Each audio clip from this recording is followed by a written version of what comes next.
प्रदोष काल में, प्रदोष काल सूर्य जब जा रहा हो, चंद्र प्रवेश कर रहा हो, उसको प्रदोष काल कहा गया। उस प्रदोष काल में इस बेलपत्री को भगवान पतालेश्वर महादेव का नाम लेकर खा लेना है। कभी जिंदगी में तुम्हें सर्प का स्वप्न आ ही नहीं सकता और सर्प का भय नहीं हो सकता। यह पतालेश्वर है।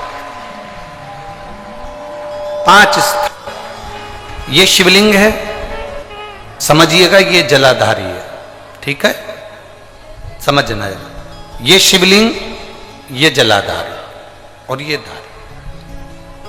अब कई लोगों के मन में प्रश्न खड़ा होता है, कई लोगों के मन में एक भाव उत्पन्न होता है कि हमारे घर में जो शिवलिंग है, हमारे घर में जो शंकर भगवान का शिवलिंग है, क्या उस पर वासुकी नाग लगाना, सर्प लगाना जरूरी होता है क्या? हमारे घर के अंदर जो शिवलिंग है, हमारे घर में जो शंकर भगवान का शिवलिंग है, उस पे सांप लगाना, सर्प लगाना, वासुकी नाग लगाना जरूरी है क्या? तो बहुत सावधानी से समझिएगा कि जो शिवलिंग होता है,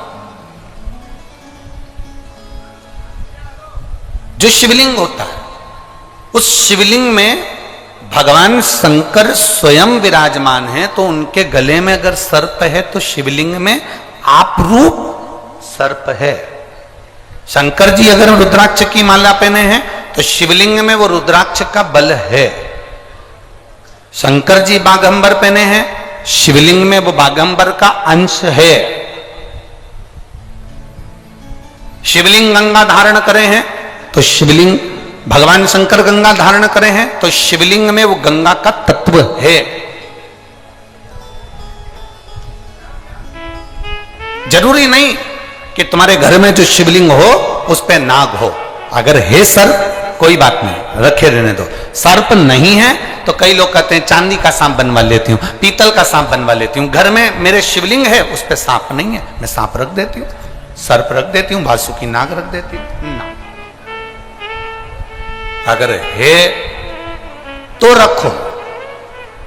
शिव महापुराण की कथा कहती है, जिसको रात्रि में सोते समय या सुबह या ऐसा लगता है कि मुझे स्वप्न में सर्प नजर आते हैं, सांप दिखते हैं, कोई मरा हुआ व्यक्ति नजर आता है, उसको लगता है कि कोई डरावनी सी वस्तु नजर आती है, कोई श्वेत वस्त्र नजर आते हैं या कोई सर्प नजर आता है, तो हमारा शास्त्र कहता है शिवलिंग, जैसे ये शिवलिंग है हुआ है और शिवलिंग है, इस शिवलिंग के 5 स्थान ऐसे नियुक्त कर लीजिए। कितने स्थान? 5। चंदन लीजिए, उस पे एक चावल का दाना, एक अक्षत, वो भी चंदन में गीला करा हुआ, पूरा चावल का दाना। 5 स्थान नियुक्त कर लो। एक स्थान ये कर लिया, हमने चंदन लगाया, उसमें चंदन का चावल का दाना लगाया। दूसरा स्थान हमने ये नियुक्त करा, हमने चंदन लगाया, उस पे चावल का दाना लगाया। तीसरा स्थान हमने ये नियुक्त करा, चंदन लगाया, चावल का दाना लगाया। चौथा स्थान हमने ये नियुक्त करा, चंदन लगाया, चावल का दाना लगाया। 5वां स्थान हमने ये नियुक्त करा, चंदन लगाया, चावल का दाना लगाया। बस एक बेलपत्र अशोक सुंदरी वाली जगह पर पहले चढ़ा देना है, फिर ये 5 स्थान पर चंदन की बिंदी और एक चावल का दाना लगा देना। इस बेलपत्र करते हैं लाना है। 5 स्थान नियुक्त कर कर हम चंदन की बिंदी रखकर एक चंदन में भिड़ा हुआ चावल, चंदन में गीला किया हुआ चावल का एक दाना 5 स्थान पर यदि हम लगाकर एक बेलपत्र पहले समर्पित कर कर उसको लगाकर फिर हम उस बेलपत्र का प्रदोष काल के समय पर भगवान पतालेश्वर का स्मरण कर कर उसको पा लेते हैं, तो हमें फिर स्वप्न में सर्प का भय नहीं रहता, हमें स्वप्न में सर्प दिखाई नहीं देता। फिर नहीं,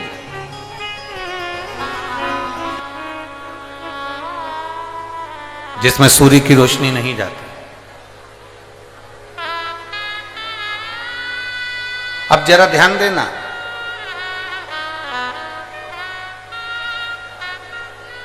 एक लोक ऐसा है जिसमें सूर्य की किरण नहीं जा रही है तो पूछा गया, विचार किया गया,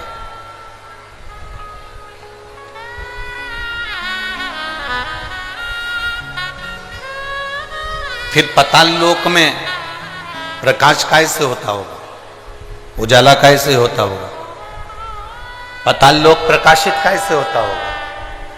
सारे लोकों में सूर्य की किरण जाती है, केवल एक पाताल लोक में सूर्य की किरण नहीं जाती। रसातल में जा रही है, तलातल में जा रही है, सब जगह पर सूर्य की किरण जा रही है। बस एक स्थान पाताल लोक ऐसा है जिस पाताल लोक में सूर्य की किरण नहीं। पाताल लोक में सूर्य की किरण नहीं पहुंची। तो किसी ने पूछा कि अगर मान लो सूर्य की किरण इस पाताल लोक में नहीं जाती तो यहां प्रकाश कैसे होता।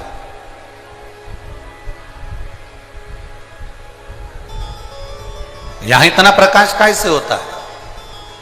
तो शास्त्र कहता है, वेद व्यास जी ने स्कंद पुराण में वर्णन किया कि पाताल लोक में सूर्य की किरण भले ना जाए, पर वहां जो प्रकाश है, वहां जो उजाला है, वो प्रकाश, वो उजाला, जितने पाताल लोक में सर्प रहते हैं, नाग रहते हैं, उन नागों के मस्तक पर जो मणि रहती है, उस मणि का प्रकाश इतना रहता है कि पाताल लोक में सूर्य की जरूरत नहीं पड़ती, वहां प्रकाश ही प्रकाश हो जाता है।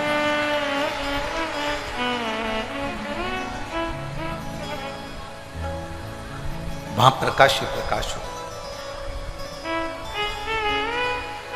अब आप भी थोड़ा सा स्मरण करिएगा, आप भी अपने ध्यान लगाइएगा कि पाताल लोक में भगवान शंकर के वासुकी नाग जो उनके गले में पड़े हुए हैं, पाताल लोक के अगर कोई स्वामी माने गए हैं तो वो वासुकी नाग को माना गया। पाताल लोक का अगर कोई राजा माना गया है तो वो वासुकी नाग को माना गया। पाताल लोक का अगर स्वामी कहा गया है तो वो वासुकी नाग को कहा गया। और वासुकी नाग कहां पर है? भगवान शंकर के जम के बोलो जरा, शिव जी के गले।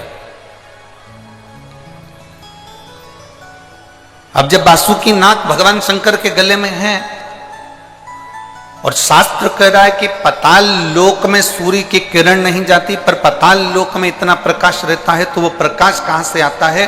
तो शिव महापुराण की कथा कहती है, वेदव्यास जी स्कंद पुराण के अंदर कहते हैं कि जितने पाताल लोक में सर्प रहते हैं, उन सर्प के मस्तक पर मणि होती है, उस मणि का प्रकाश इतना रहता है कि पूरे पाताल लोक में प्रकाश ही प्रकाश रहता है। उसी तरह भगवान शंकर ने वासुकी नाग से, गले में वासुकी नाग को जब भगवान शिव अपने गले में धारण करते हैं तो वासुकी नाग से कहते हैं, सुन वासुकी, जो मेरे ऊपर जल चढ़ाने के लिए आएगा, जो शिवलिंग के ऊपर एक लोटा जल चढ़ाने के लिए आएगा, वासुकी नाग सुन, उसकी जिंदगी में कितना भी अंधेरा हो, पर अगर वो मेरे शिवलिंग पर जल चढ़ाए तो उसकी जिंदगी में प्रकाश होना चाहिए,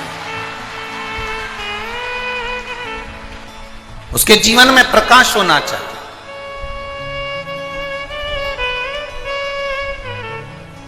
कितने लोग हैं जो शंकर जी के मंदिर में एक लोटा जल चढ़ाते हैं? हाथ उठाओ जरा। सभी चढ़ाते हो? रख लो, वापिस रख लो। धन्यवाद, बहुत बहुत बाबा की कृपा। चढ़ाना चाहिए, प्रतिदिन शंकर के मंदिर तक जाना चाहिए, एक लोटा जल चढ़ाना चाहिए। हम ये नहीं कहेंगे कि बहुत दूर मंदिर हो तो जाओ, आपके घर के पास में जो मंदिर हो, जरूरी नहीं कि आप बहुत दूर जाएंगे तो शंकर जी प्रसन्न होंगे। आपके घर के पास में जो मंदिर हो, आपके घर के नजदीक में जो मंदिर हो, आप तो वहां जाओ।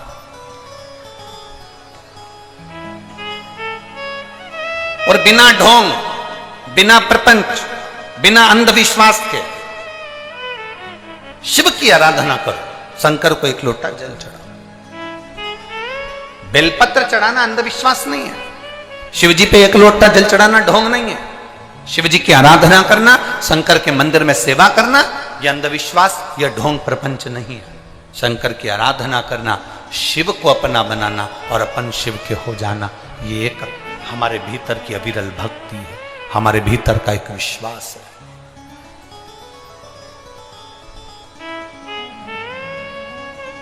आज दुनिया के लोग इतना कमा रहे हैं, इतना कमा रहे हैं, धन इतना हो गया, पर जरा विचार करिए कि वो दुनिया के लोग विचार करें कि संपदा बढ़ गई तो क्या सुख आ गया? ये लगता है हमको। यहां जितनी माताएं बैठी ना, इनको ही लगता है मेरे बेटे की शादी हो जाए, बहू घर में आ जाए, जब बहू आ जाएगी तो मैं सुखी हो जाऊंगी। यहां इतनी सारी बूढ़ी बूढ़ी माताएं बैठी हैं, इनसे पूछो इनकी बहू आ गई तो ये कितनी सुखी।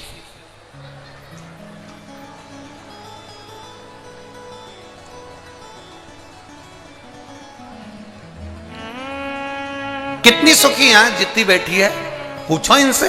पहले कहती थी बस बेटे की शादी हो जाए, बहू आ जाए, मेरी बहू आएगी फिर तो मुझे गरम गरम रोटी देगी। अब वो गरम गरम रोटी दे रही कि डंडा दे रही, ये वो जाने।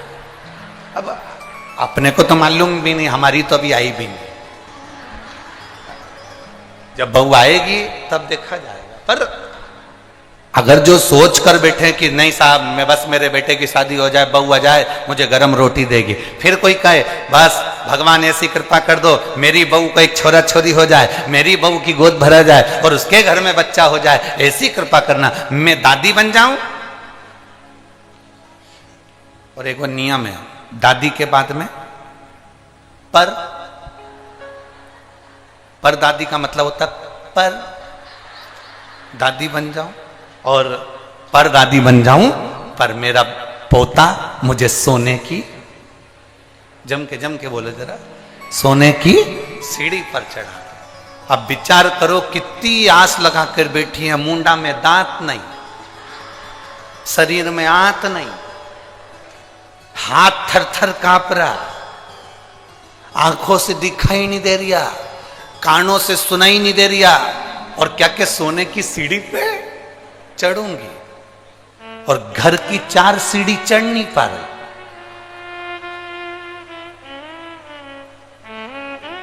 कथा में भी जाए तो 2-4 उसका हाथ पकड़ के ले जाए,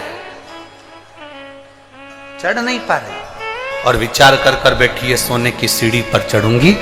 शिव महापुराण की कथा कहती है ये सारी आस लगाना, ये सारा सोचना कि मुझे पोता आएगा सोने की सीढ़ी पर चढ़ाएगा, पर पोता आएगा सोने की सीढ़ी पर चढ़ाएगा, मेरे बच्चे का ब्याह हो जाएगा, बहू गरम गरम भोजन देगी, मेरे घर में गाड़ी आ जाएगी, मैं सुखी हो जाऊंगी, मेरा 4 मंजिल का मकान बन जाएगा, मैं सुखी हो जाऊंगी, मेरे पास में इतना धन आ जाएगा, मैं सुखी हो जाऊंगी। ना,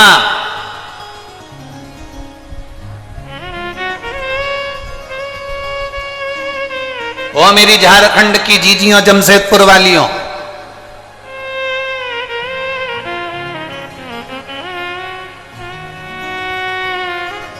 तुम जैसी हो ना वैसी ही अच्छी हो। और सुनो मेरे जीजाओ,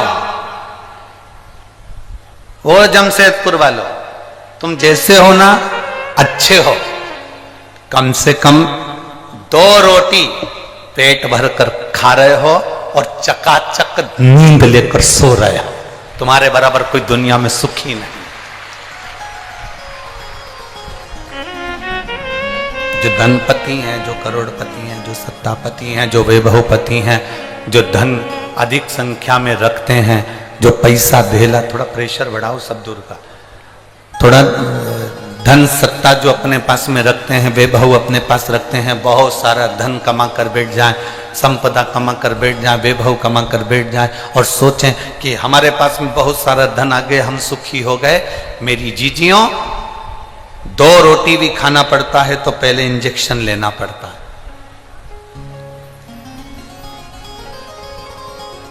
सोना है तो 2 गोली खाना पड़ता है। कम से कम आप सुखी हो, ना आपको इंजेक्शन लेना पड़ रहा है और ना 2 गोली खाकर सोना पड़ रहा है, 1 लोटा जल चढ़ाते हो और रात भर तक हमारी ताजगी हमारे जीवन में बनी रहेगी। ये सुख है। एक पत्र आया है, हम ज्यादा पत्र तो अभी पढ़े नहीं है, पर पत्र अच्छा है।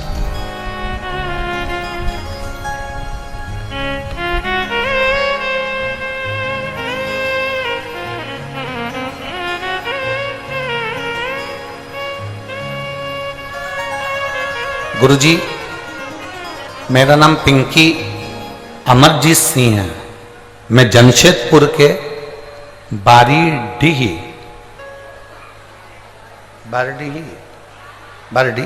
तुम लोग समझ गए ना? बस बाकी के कोई समझे या नहीं समझे तुम समझ जाना, ठीक है? तो मेरा नाम पिंकी अमरजीत सिंह है। मैं जमशेदपुर की बारडीही निवासी हूँ। गुरुजी कहीं बैठी हैं? आप ही हैं? ऐसा हाथ हिला दो। बेटा आया है साथ में? यही है, लिया इसको, लिया। मेरा नाम पिंकी अमरजीत सिंह है। मैं जमशेदपुर की बारडी निवासी हूं गुरुजी। मेरा बेटा 7 साल का है। मेरे बेटे को कई सालों से पूरे शरीर पर सफेद दाग हो गए थे और पूरा शरीर उसका सफेद हो गया था। जब सफेद दाग पूरे शरीर पर हो गए, हम कई सालों से डॉक्टरों का इलाज करवा रहे थे, पर कोई आराम नहीं लग पाया। ऐसा कोई डॉक्टर नहीं था जिसको हमने नहीं दिखाया हमारे बच्चे को, क्योंकि 7 साल का तो है ही गुरुजी और अभी उसकी पूरी जिंदगी पड़ी हुई है।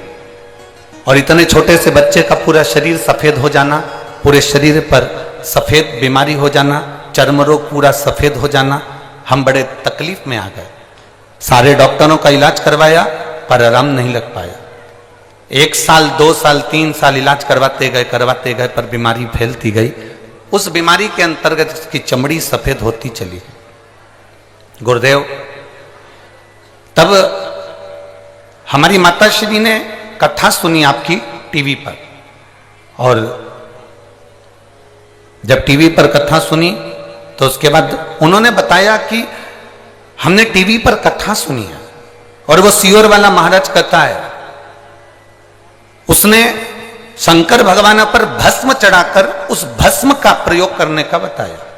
साथ में उन्होंने कहा कि जब गाय अपने बछड़े को दूध पिलाती है, बछड़े को दूध पिलाते समय गाय के मुख पर फेन आ जाता है, उस फेन को चम्मच में निकाल लो और उस फेन को उस बच्चे के शरीर पर पूरा लगाओ जिसके शरीर में चमड़ी सफेद पड़ी हो। गुरुदेव, हमने भस्म का प्रयोग और उस दूध का प्रयोग, फेन का प्रयोग करा और बाबा की कृपा ऐसी हो गई कि आज मेरा बेटे की पूरा शरीर वापिस पूरा की पूरा ठीक हो गया और उसके शरीर में जो सफेद बीमारी हो गई थी, पूरा शरीर सफेद हो गया था। मेरा बेटा अब असली उसका जो शरीर जैसी चमड़ी का था वैसी की वैसी उसकी चमड़ी हो गई, वैसा की वैसे उसका शरीर हो गया। मैं बाबा को यहाँ पर प्रणाम करने के लिए आई हूँ गुरुदेव, बाबा को धन्यवाद देने के लिए आई हूँ। लाइन अच्छी लिखी है। अरे लुटा दिया भंडार काशी वाले, कर दिया माला काशी वाले। अरे लुटा दिया भंडार काशी वाले, यही वाला के कर दिया माला काशी वाले।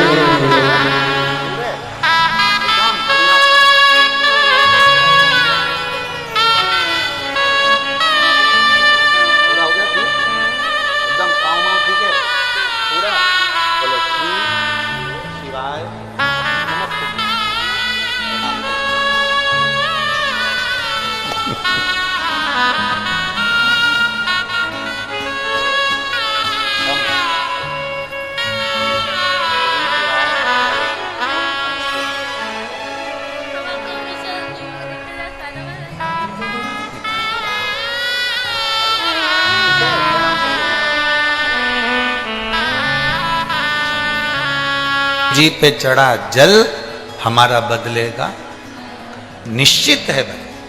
थोड़ा समय लग सकता है और ऐसा नहीं है, समय तो लगता है।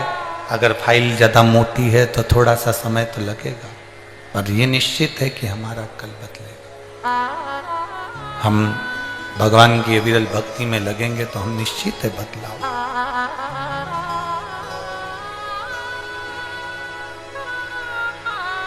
देवराज नाम का ब्राह्मण चोरी का धन लेकर भगवान शिव के मंदिर में पहुंच जाता है और वो धन उस मंदिर के अंदर रखकर शरीर में ताप होता है, कष्ट होता है, शरीर में तपन होने लगती है और वो भगवान की कथा सुन रहा होता है। उसको नहीं मालूम कि शिव पुराण का महत्व क्या होता है। जिस दिन संसार का व्यक्ति शंकर भगवान की कथा को समझ गया, उसकी जिंदगी वैसे ही संवर जाती। एक पत्र आया है, देखिए।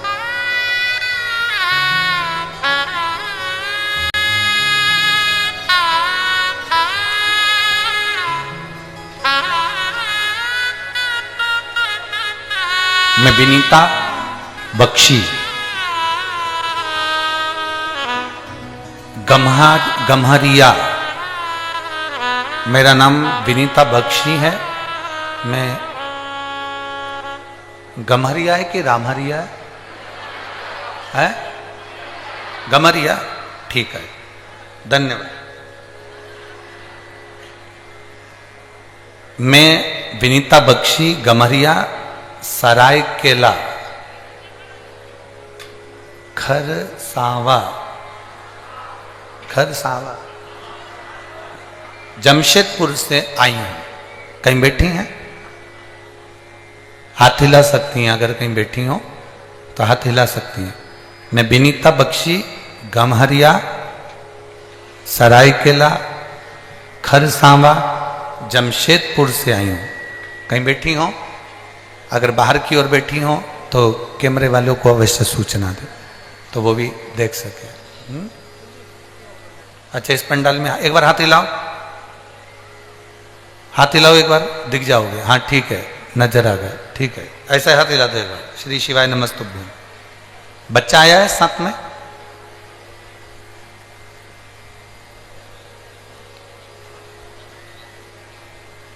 लिया उस बच्चे को, लिया। गुरुदेव, मेरा लड़का जो अभी 1.5 साल का है, 8 महीने तक ये बच्चा ना पांव हिलाता, ना हाथ हिलाता, ना गर्दन हिलाता था। डॉक्टर को दिखाया तो जांच कराने पर पता चला, मुंबई में इसकी रिपोर्ट गई और उसमें इसको एक बीमारी बता दी गई, जिस बीमारी का नाम था जेनेटिक प्रॉब्लम के अंतर्गत गुरुदेव इस बीमारी का कोई इलाज नहीं है। ये बच्चा ना हाथ, ना पांव, ना गर्दन उठा सकता है, ना बैठ सकता है, एक जगह पर पड़ा रह सकता है। हम बड़े दुखी हो गए, बड़ा तकलीफ हुई गुरुदेव की बच्चा दिया भगवान ने, और भगवान ने दिया तो शरीर पर ये कौन सी बीमारी लगा दी।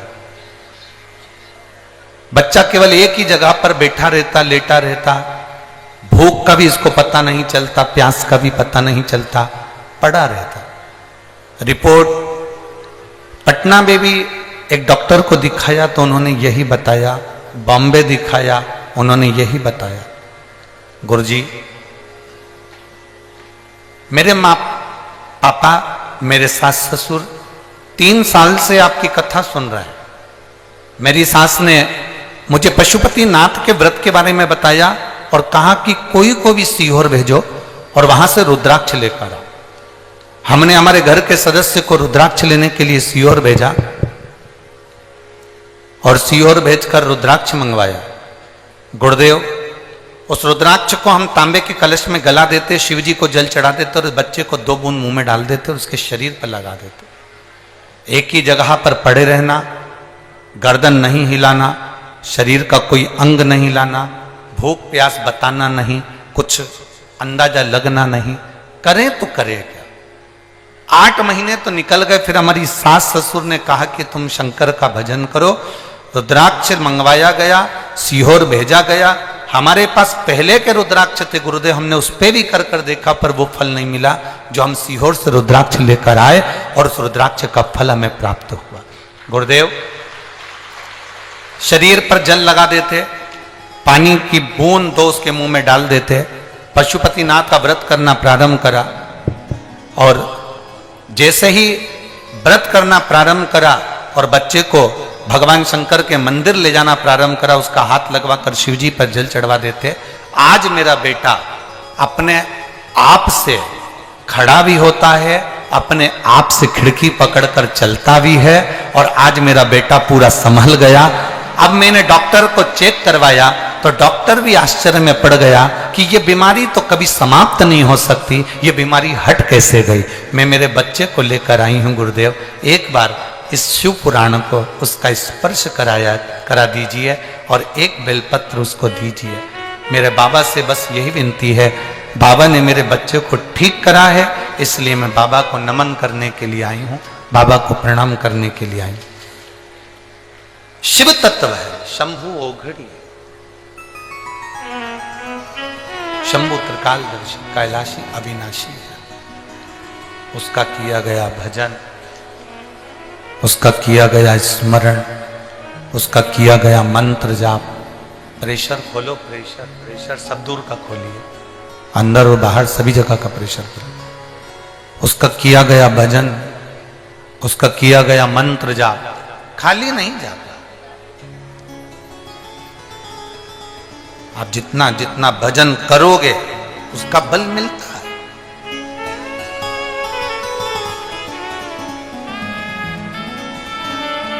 शिवजी पे चढ़ाया गया एक लोटा जल हमारा बदलेगा। जम जम के बोलो जरा, शिवजी पर चढ़ाया गया एक लोटा जल हमारा बदलेगा। निश्चित है वो बदलेगा। उसका भजन, उसका कीर्तन, उसका मंत्र जाप, उसका स्मरण, उसका नाम जाप, उसका भगवत भजन, उसका कीर्तन, उसका मंत्र जाप हमारी जिंदगी में जरूर बदला। देवराज को नहीं मालूम था कि देवराज के स्मरण में नहीं था कि मैं जहां बैठा हूं और पुराण कथा चल रही है, शंकर भगवान की कथा चल रही है और देवराज के कानों में वो कथा पहुंच गई। प्रेशर बढ़ा देता, वो प्रेशर बढ़ा। शिवजी की कथा उसके कानों में पहुंच रही। उसको अंदाजा नहीं था।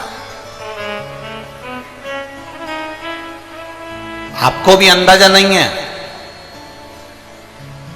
ये जितने लोग यहां बैठे हैं ना, या जितने लोग आस्था चैनल पर सुन रहे हैं, आपको अंदाजा नहीं है कि पतालेश्वर 5 दिन की ये शिव पुराण आपको क्या फल देगा।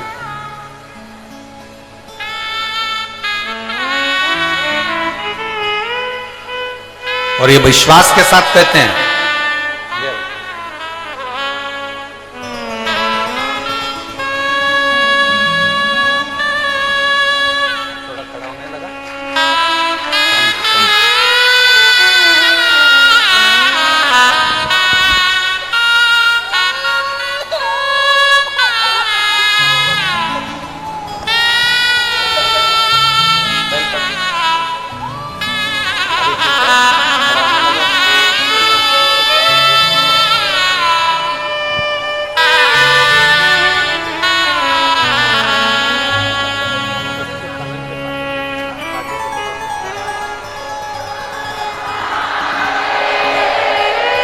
अब रोइए नहीं, अब तो खुश होइए बाबा।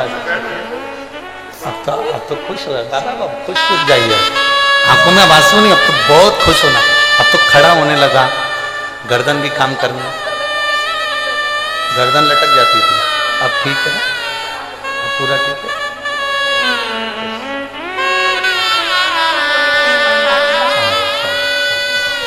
अब रोइए नहीं, खुश होकर जाओ, बाबा को प्रणाम करो कि और अच्छा हो, जल्दी जल्दी ठीक है।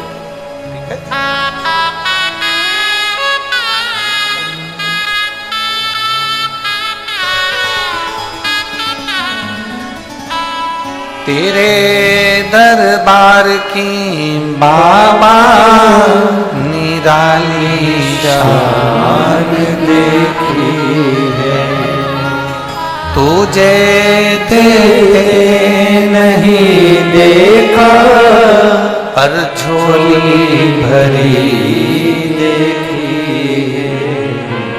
मुख दुनिया मोड़े बाबा तुम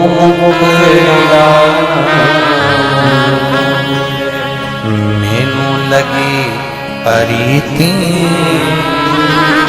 बाबा तू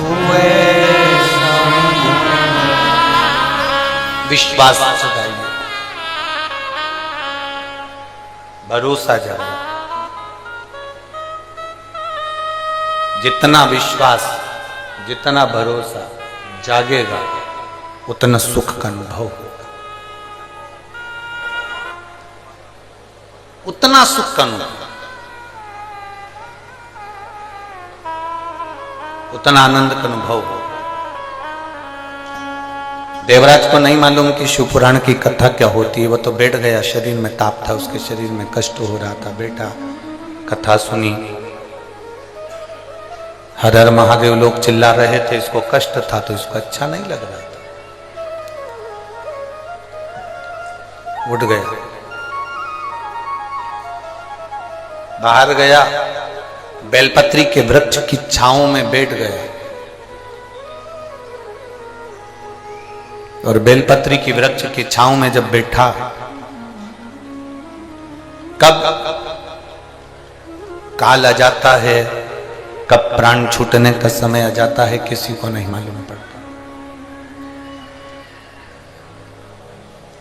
कब प्राण छूटेंगे ये किसी को नहीं मालूम। आप जब शिव जी को जल चढ़ाते हो ना, तो आपके मुख पर एक मुस्कुराहट होना चाहिए। हमने पहले भी कथा में कहा, शंकर को कुछ नहीं दे सकते, आपके चेहरे की स्माइल दीजिए। कर्जा हो गया तो भी मुस्कुराना सीखिए, बीमारी बड़ी हो गई तो भी मुस्कुराना सीखिए।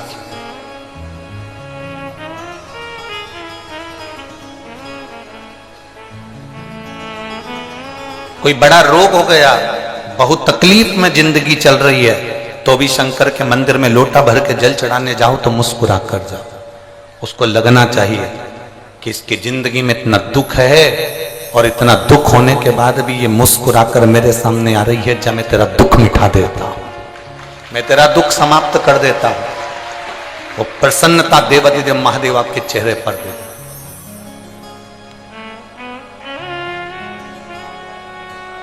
भगवान के सामने जाकर ये कभी मत कहो, जैसे और देवताओं के सामने जाकर तुम कहते हो मैं पापी हूं, मैं कपटी हूं, मैं छली हूं, मैं बेईमान हूं, मैं प्रपंची हूं, मैं ऐसा हूं, मुझे माफ कर दो भगवान, मैं बड़ा बड़ा पापी जीव हूं। अब अपने अपने बोलने से क्या होगा, उसको सब मालूम है।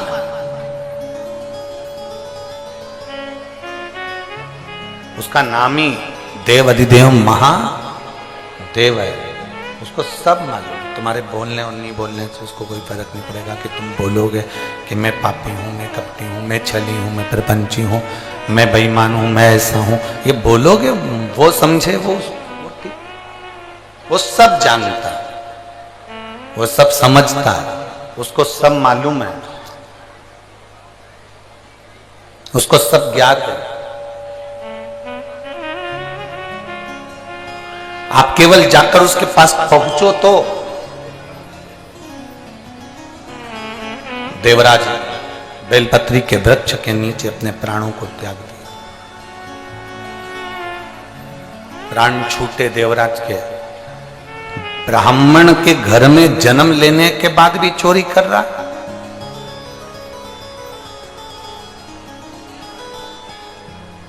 कभी कभी भगवान अच्छी जगह जन्म दे देता है, उसके बाद भी व्यक्ति अच्छा कर्म नहीं कर पाता। आपकी नौकरी अच्छी जगह पर है, आपको भगवान ने सुंदर बनाकर भेजा, आपको भगवान ने पूरा शरीर देकर भेजा, आपको भगवान ने पूरा ज्ञान देकर भेजा, उसके बाद भी आप उसका प्रयोग नहीं करें, उसका उपयोग नहीं करें, तो आपका जीवन व्यर्थ, बेकार।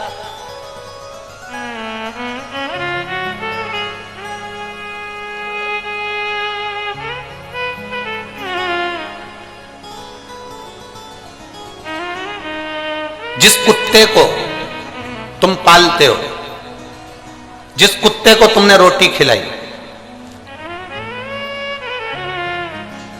जिस कुत्ते को तुमने साबुन से नहलाया, जिस कुत्ते को तुम बाजार से पैसा खर्च कर ना जाने कौन कौन सा पाउडर लाकर गोल गोल कर उसको खिलाओ। बीमार हो जाए तो कुत्ते को डॉक्टर को दिखाओ। और वही कुत्ता जो तुम्हारे साथ में 5 साल 6 साल 4 साल से रह रहा है और वही कुत्ता तुम्हें काट खाए, कैसा लगेगा? जरा बोलो तो जम के।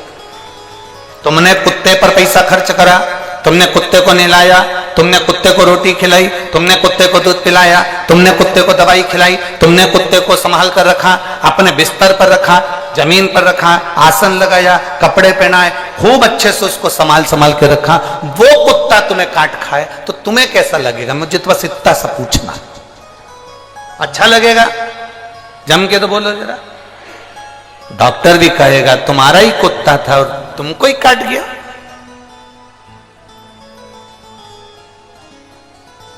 तो डॉक्टर क्या सलाह देगा? अरे भाई, कुत्ते को कितना भी नहलाओ, कितना भी खिलाओ, कितनी भी दवाई कराओ, पर कुत्ते को चेन से बांधकर रखो, कुत्ते को सांकल से बांधकर, जम के बोलो जरा, रखो। कुत्ते को सांकल से बांधकर रखोगे तो ये तुम्हें नहीं काटेगा। उसी तरह जैसे कुत्ते को नहलाया, खिलाया, दूध पिलाया, सब दवाई गोली सब कराई, वो कुत्ता तुम्हें काटे तो अच्छा नहीं लगता। उसी तरह तुम 8 बजे से लेकर रात को 10 बजे तक दुकान पर बैठो, खूब कमाओ, खूब नौकरी करो, खूब उन्नति करो, खूब प्रमोशन हो, तुम बड़े बड़े सिंहासन पर बैठो, बड़े बड़े औहदे पर बैठो, खूब कमाओ, जितना मन पड़े उतना तुम धन कमाओ। पर याद रखना, तुम्हारे कमाए धन से अगर तुम मदिरा में जा रहे हो, तुम्हारे कमाए धन से तुम वेश्यावृत्ति कर रहे हो, तुम्हारे कमाए धन से तुम जुआ खेल रहे हो, तुम्हारे कमाए धन से तुम गलत काम कर रहे हो, तो ये उसी की तरह है जैसे हमारा कुत्ता ही हमें काट गया, हमारा कमाया धन ही हमें बिगाड़ दे, तो समझ लेना कि तुम्हारी जिंदगी बेकार है। हमारा पाला हुआ कुत्ता हमें काटे तो हमारा जीवन बेकार, और हमारा कमाया हुआ धन यदि हमारे को बिगाड़ दे, हमारा कमाया धन हमारे बेटे को मदिरा में लगा रहा है, हमारा कमाया धन हमारे बेटे को मांसाहार में, मदिरा में, वेश्यावृत्ति में, जुए में, गलत जगह लगा रहा है, हमारा बेटा गाड़ी लेके भुड़ भुड़ कर कर दौड़ रहा है, आखिरी में एक्सीडेंट हुआ, हॉस्पिटल में पड़ा रहा, तब तुम्हें दुख हुआ कि मैंने इतना धन कमाया था केवल बच्चों की अच्छी उन्नति के लिए, प्रोग्रेस करने के लिए, और मेरा बच्चा आज हॉस्पिटल में पड़ा, तो वो धन किस काम? तुम्हारा कुत्ता तुम्हें काटेगा तो अच्छा नहीं लगेगा, और तुम्हारा कमाया धन तुम्हें बिगाड़ेगा तो अच्छा नहीं लगेगा। इसलिए कुत्ते को चैन से बांध कर रखो और धन को तिजोरी में बंद कर रखो, ये धन हमें बिगाड़ ना दे, ये धन हमें बिगाड़ ना दे, ये धन हमें बर्बादी की ओर ना ले जाए, ये धन हमें कहीं गलत जगह पर ना ले जाए। हमारा कमाया धन हमारे बच्चों के काम आए, मना नहीं, हमारा कमाया धन हमारी पत्नी के काम आए, मना नहीं, हमारा कमाया धन हमारे माता पिता परिवार कुटुंब के काम आए, मना नहीं, हमारा कमाया धन हम घर बनाए, मकान बनाए, जमीन बनाए, जायदाद बनाए, बिल्कुल बनाओ, पर तुम्हारा कमाया धन अगर पैसा बढ़ रहा है और तुम गलत मार्ग पर जा रहे हो, पैसा बढ़ रहा है और तुम गलत विचार रख रहे हो, पैसा बढ़ रहा है और तुम्हारी कदम अगर मैं खाने में जा रहा है, मदिरा की दुकान पर जा रहा है, वेश्यावृत्ति में जा रहा है, जुए में जा रहा है, गलत जगह पर जा रहा है, तो समझ लेना कि तुम्हारा कुत्ता तुम्हें काट रहा है। इसलिए याद रखो, कुत्ते को भी सांकल से बांध कर रखो और पैसे को भी तिजोरी में बंद रखो। ये पैसा अगर बच्चों को दिखेगा तो ये फिर वो उनको काटने का प्रयास करेगा। बच्चे बिगड़ते कहाँ हैं? बच्चे गलत विचारों में कब जाते हैं? जब उनको लगता है पापा के पास बहुत है, पापा एप्पल का मोबाइल चाहिए, पापा ने दिला दिया, पापा मुझे ये कपड़े चाहिए, पापा ने दिला दिया, पापा मुझे ये गाड़ी चाहिए, पापा ने दिला दी, पापा मुझे ऐसा चाहिए। धीरे धीरे धीरे धीरे धीरे धीरे वो धन जो तुमने कमाया वो तुम्हें काटने लगा, वो धन तुम्हें खींचने लगा, वो श्रेष्ठ नहीं, उसमें श्रेष्ठता नहीं आएगी, उसमें एक आनंद का विषय प्रकट नहीं होगा।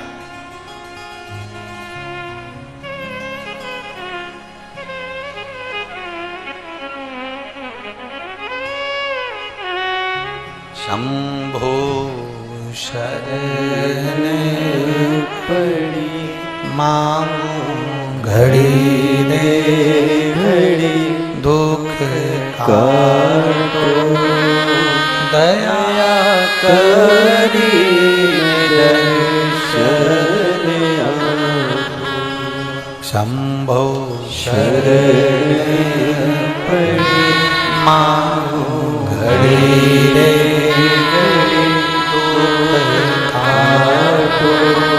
दया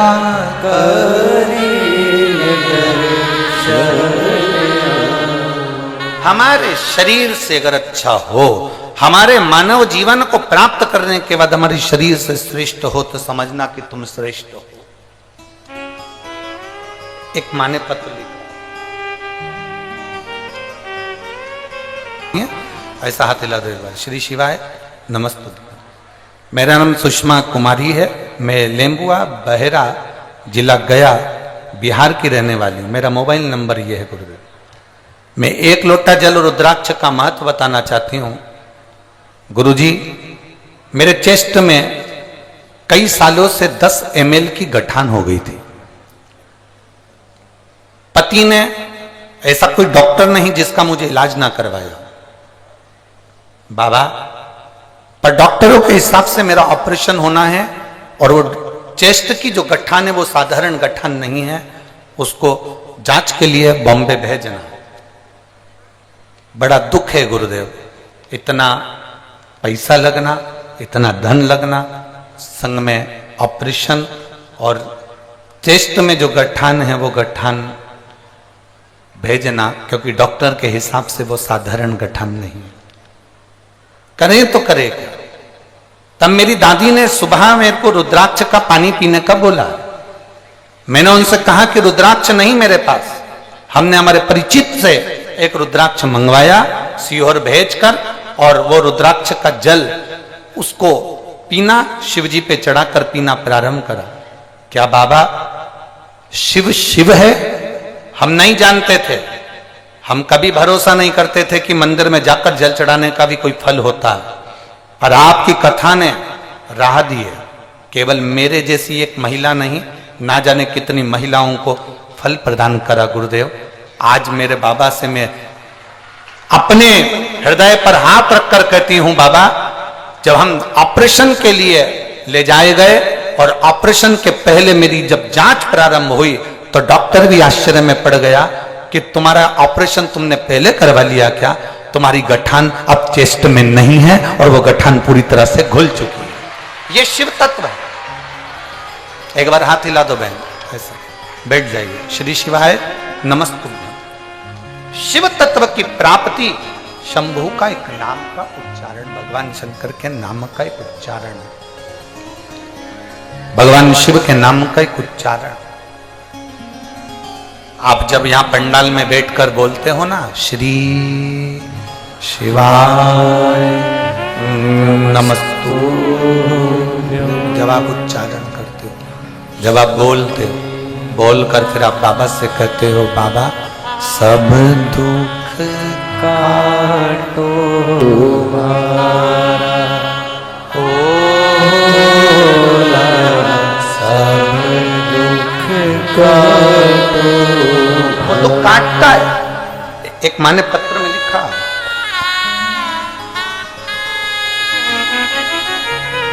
मेरा नाम ब्यूटी देवी संजय जी चौधरी, रांची झारखंड से हूं। मेरा मोबाइल नंबर ये है, कहीं बैठी हो तो हाथ हिला सकती हैं। ब्यूटी देवी संजय चौधरी, रांची झारखंड। कहीं बैठी हो तो हाथ हिला सकती हैं। अगर कहीं बैठी हो तो खड़े होकर अपना हाथ हिला सकती हैं। मेरा नाम ब्यूटी देवी संजय चौधरी, रांची झारखंड से हूं। मेरा मोबाइल नंबर ये है। कहाँ है? हाँ ठीक है, दिख गए। एक बार हाथ हिला दो ऐसा, ठीक है। गुरुदेव, शिव कथा का क्या वर्णन करूं, भोले बाबा का क्या धन्यवाद दूं, मेरे शब्द नहीं है। गुरुदेव, मेरी माता जी के चेस्ट में कैंसर है। उनको पता चला कि चेस्ट में कैंसर हो गया। माता का ऑपरेशन करवाया, पर कैंसर पूरी तरह से समाप्त नहीं हुआ। फिर हम बाबा को प्रार्थना कर कर 1 लोटा जल और 1 बेलपत्र हमारी माता जी को देने लगे। आज हमारी मां पूर्ण तरह से स्वस्थ है और अब उनके शरीर में कैंसर का अंश नहीं है। गुरुदेव, मेरे पति एम्बुलेंस चलाते हैं, एम्बुलेंस चालक हैं। बाबा की कृपा से वो सब अच्छा चल रहा है। पहले दुखी थे, अब बाबा की कृपा से हम सुखी हैं। मैं बाबा को टीवी के सामने बैठकर आज तक आपको कभी नहीं देखा। मैं यहां के जजमान को, वो दीदी बाई को धन्यवाद देती हूं जिन्होंने हम झारखंड वालों को बाबा का दर्शन करने का सौभाग्य मिलाया। गुरुदेव, मेरे बेटे की नौकरी नहीं थी। मेरा बेटा हमेशा कहता था, मां तू दिन भर टीवी पर कथा सुनती रहती है, क्या तेरा सीहोर वाला महाराज मेरी सरकारी नौकरी लगा सकता है? मैंने मेरे बेटे से कहा, सीहोर वाले महाराज की किसी से पहचान नहीं है जो वो फोन करे और सरकारी नौकरी लग जाए, पर सीहोर वाले महाराज की शंकर जी से पहचान जरूर है। तो तू एक काम कर, वो एक बात कहते हैं, शिव जी पर एक लोटा जल चढ़ाना प्रारंभ कर। मेरा बेटा आज के समय का पढ़ा लिखा लड़का शिव मंदिर जाने में संकोच करता, पर मैंने उसके हाथ में लोटा पकड़ाया और शिव मंदिर जाने को कहा। आज मैं दुनिया की सबसे प्रसन्न चित्त नारी हूं गुरुदेव। मैंने बाबा से कहा था, बाबा मेरे बेटे का विश्वास मत टूटने देना, और मेरा बेटा आज बैंक ऑफ महाराष्ट्र में बाबा की कृपा से सरकारी सर्विस कर रहा है और ऊंचे औहदे पर विराजमान है। मैं बाबा को यहां धन्यवाद देती हूं। बाबा बाबा है गुरुदेव, वो दुनिया में सबका भंडार भरता है। हम तो टीवी के सामने कथा सुनते थे, आज पहली बार आपका दर्शन हुआ है, ये बाबा की कृपा। नीचे एक नारा अच्छा लिखा है, बोल बम का नारा है, बाबा एक सहारा। ये शिव तत्व है, ये शंभु, ये ओघ है, ये शंकर। बैठिए मां, बैठ। देवराज के मन में एक संशय था कि मैं ब्राह्मण कुल में जन्मा, मैं ब्राह्मण कुल का बेटा हूं, मैं ब्राह्मण कुल में जन्मा हूं। एक संशय देवराज के मन में था कि चोरी मैंने करी, गलत काम मैंने किया, चोरी करी, गलत काम किया, उसके बाद भी देवाधिदेव महादेव ने बड़ी कृपा करी, बड़ी करुणा करी, बड़ी दया करी, और महादेव ने इतनी कृपा कर दी कि मेरे जैसे पापी को भी भगवान शंकर नंदी पर बिठा कर लेकर जा रहा है।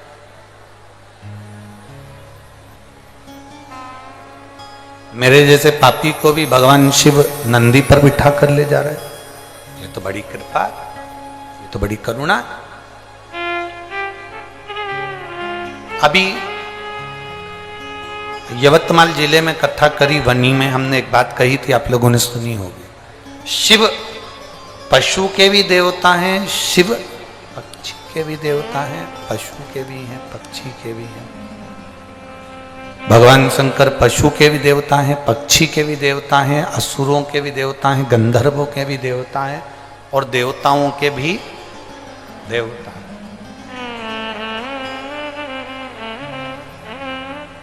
केवल आप ये ना सुनिए या ये ना समझिए कि आप कहेंगे तो शिव सुनेंगे। शिव सबकी सुनता है।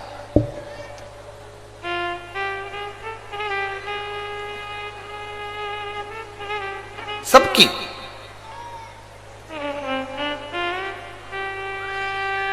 फिर कहेंगे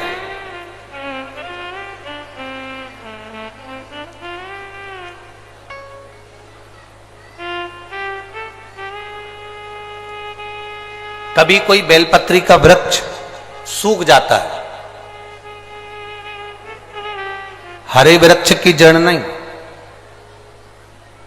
बेलपत्री का वृक्ष जब पूर्ण तरह से सूख जाए और कट रहा हो, उखड़ रहा हो, वो बेलपत्री का वृक्ष कहीं लोग उसको लेकर जा रहे हो, तो उस बेलपत्री के वृक्ष की जड़ को रख लेना चाहिए।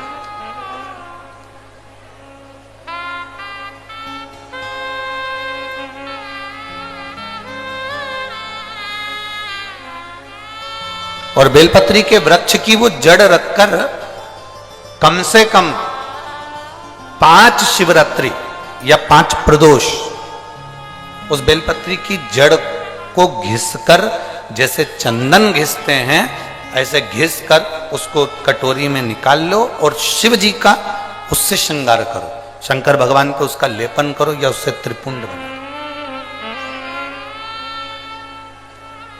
उस बेलपत्र की जड़ का जो तुमने चंदन बनाया है, लेपन करा है, शिवलिंग पर लगाया है, उसको उस शिवलिंग पे से वापस निकाल लो और निकाल कर उसकी छोटी छोटी सी गोलियां बनाकर रख लो, छोटी छोटी सी।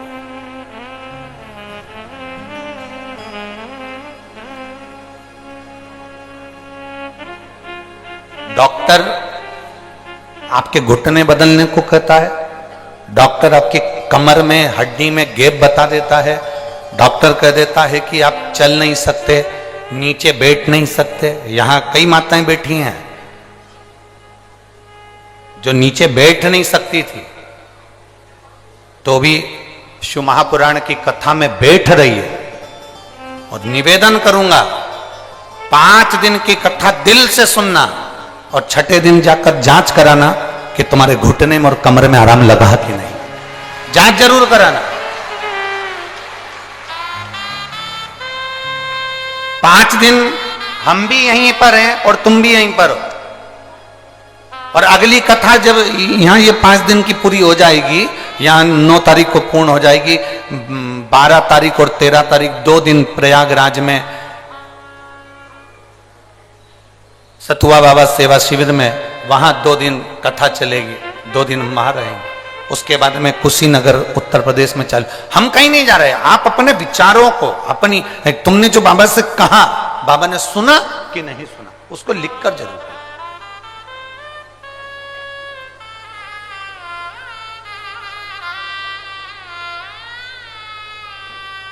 उसको धारण जरूर करो।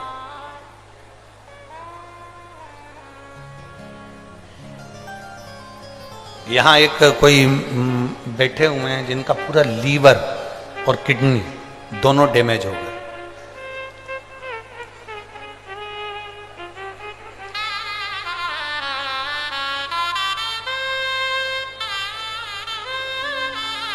मैं चिंकी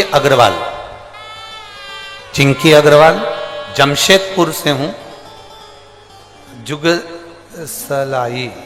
जुग सलाई नया बाजार से हूं। मेरे पति का नाम प्रेम अग्रवाल जी है। कहीं बैठी हैं? कौन सा? हाथ हिलाओ एक बार। हाँ ठीक है, दिख गए। ऐसे हाथ हिला दो एक बार, वापिस हाथ हिलाओ। श्री शिवाय नमस्ते। मैं बाबा का क्या गुणगान करूं गुरुदेव?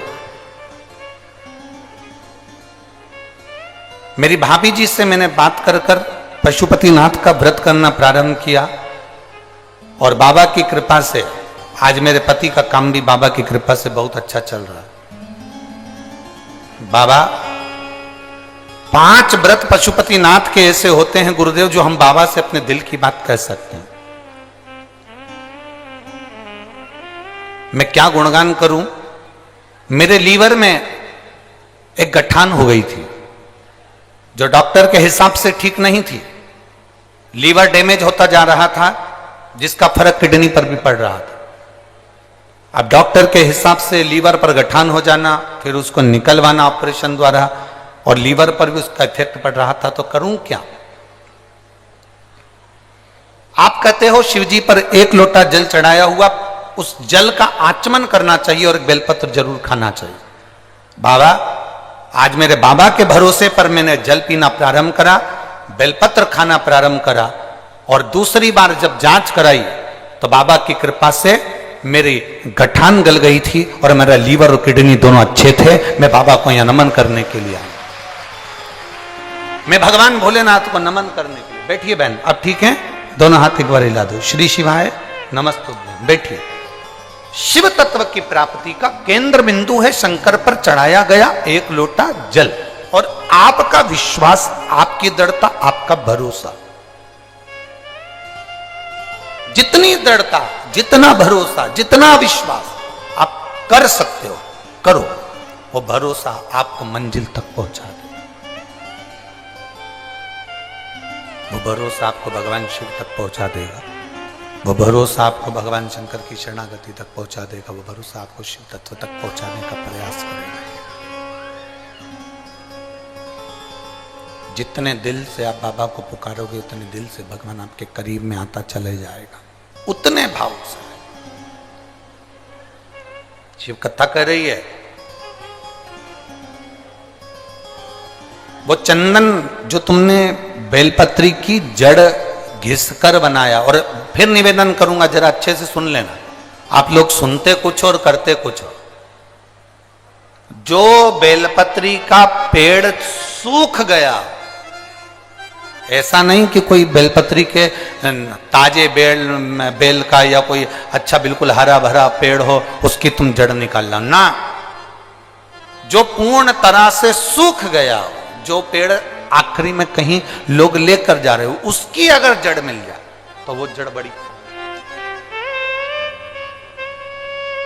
प्रदोष, 5 प्रदोष या 5 शिवरात्रि, 5 प्रदोष या 5 शिवरात्रि भगवान शंकर के शिवलिंग पर लेपन या त्रिपुंड लगाना, फिर उसको निकाल कर लाना, उसकी गोली तैयार करना, 15 दिन में एक बार उस गोली को भगवान शंकर का पतालेश्वर महादेव का नाम लेकर पाना।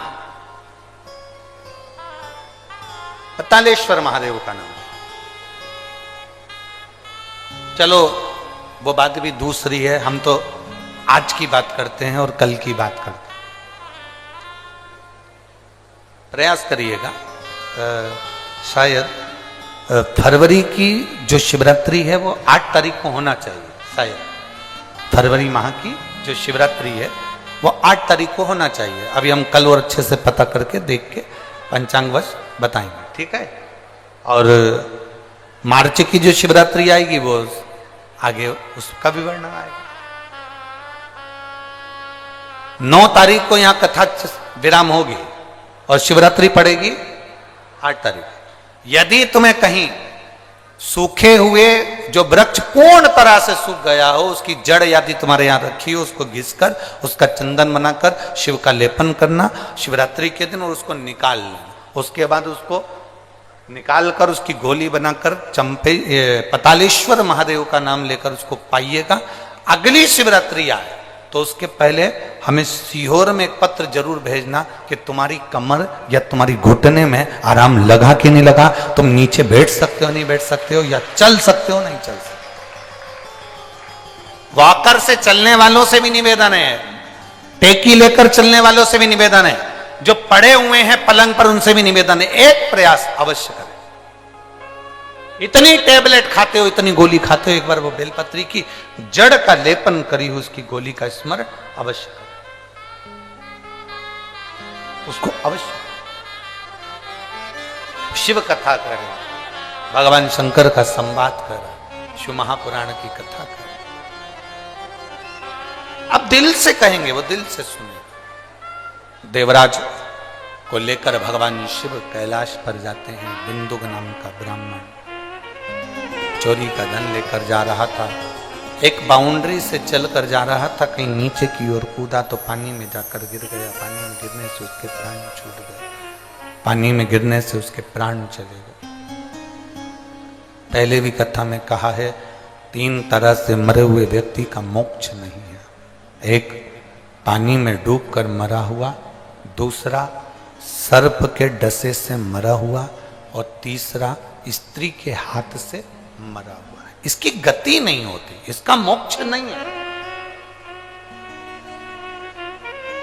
हम पहले भी कहे, कई लड़के किसी लड़की के लिए प्राण छोड़ देते हैं, हम उनसे कहते हैं काय को मरो, खूब रोटी चरो,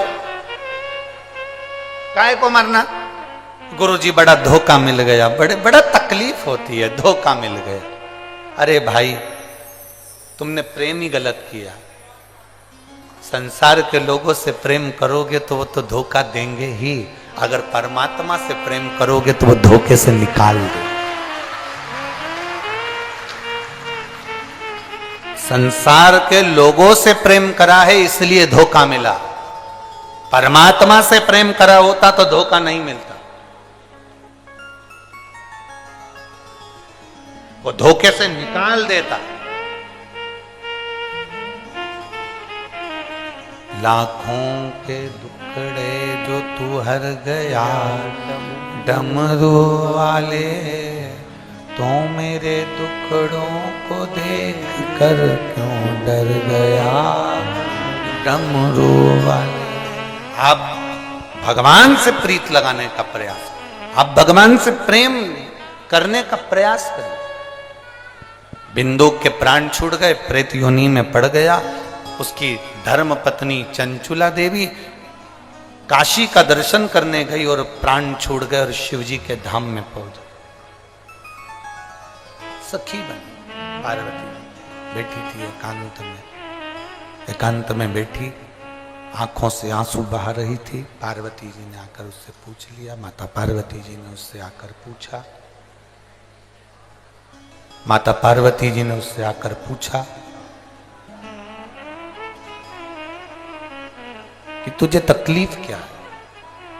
कहती है मेरे पति की मुक्ति नहीं हुई, मेरे पति का मोक्ष नहीं हुआ, मेरा पति की गति नहीं। प्रेत योनि में वो भटक रहा, प्रेत योनि में भटक रहा। हाँ। एक काम कर, कोई शिव महापुराण की कथा अगर तेरे पति को सुना दे। मेरा पति कैसे सुनेगा? वो तो प्रेत योनि में पड़ा हुआ, वो तो प्रेत योनि में, वो कथा कैसे सुन सकता है? ऐसा नहीं है। परिवार का कोई एक व्यक्ति